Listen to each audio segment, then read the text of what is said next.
The Bog Baby by Jeanne Willis and Gwen Millward.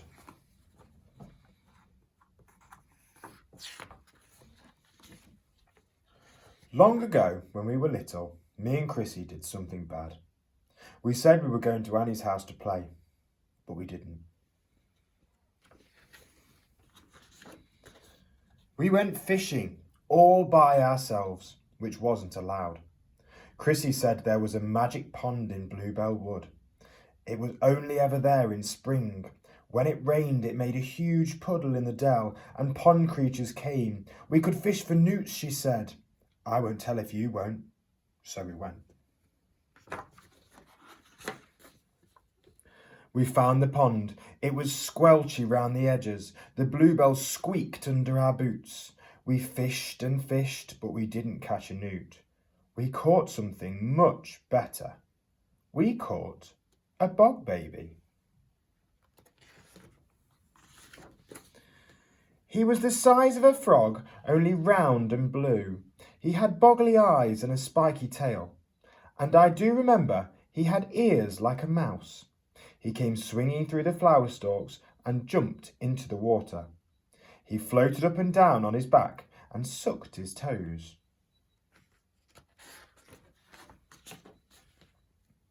That's when I fished him out.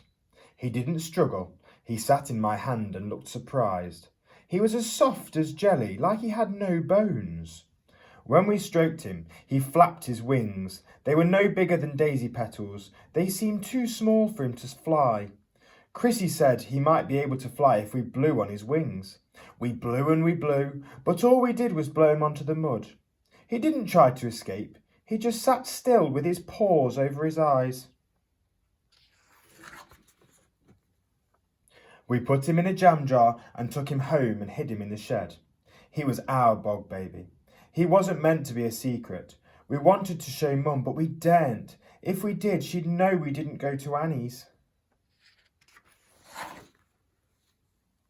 We made our bog baby a beautiful home in a bucket. Gravel, shells, clean water.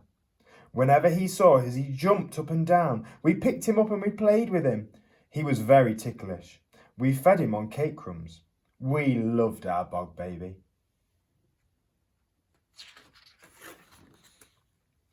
Our friends loved him too. We sneaked him into schools in a margarine tub. When the teacher wasn't looking, he played in the school sandpit and in the water tray. In the afternoon, he slept in his tub on a piece of damp cotton wool. Chrissy made him a collar and a lead, and we took him for walks in the field.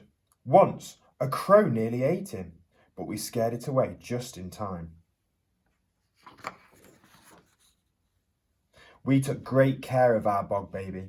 At least we tried. But he got sick. He didn't jump up and down anymore. He went pale and his wings drooped. He wouldn't touch his cake crumbs. We gave him all sorts, but he spat them out. We wanted to ask Mum for help, but we daren't because of Annie. But the bog baby got thinner, and he wouldn't walk on his lead. He hid under his shell. He wouldn't come out, no matter how much we loved him. Mum found us in the shed. Chrissy wouldn't say why we were crying. We'd promised not to tell, but I blabbed. Mum wasn't angry though. When she saw who was in the bucket, she smiled and her eyes went misty. She said she hadn't seen a bog baby since she was little.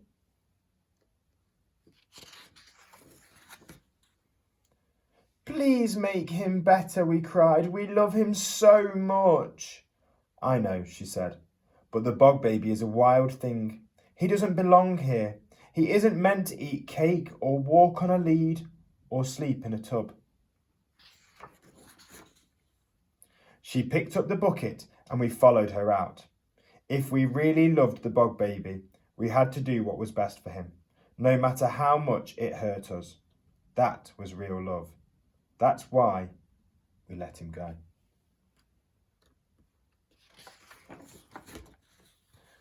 Back where he belonged, lying in the wood, playing in the pond, sleeping in the damp leaves under the moon.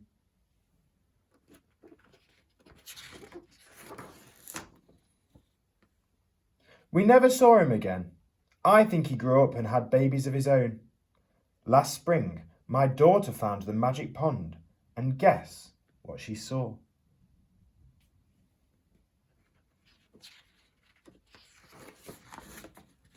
Hundreds of bog babies swinging through the bluebells, catching flies, floating on their backs, sucking their toes. That's what she told me, and that's what I believe. So, a few questions for you to think about. Remember to replay the video and see if you can find the answers. Tell me 2 things that the bog baby liked doing. Where would you find a bog baby? Why did the bog baby get sick?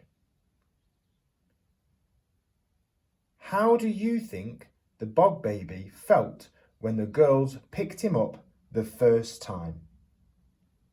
I hope you've enjoyed this book. Again, it's The Bog Baby by Jeanne Willis and Gwen Millward.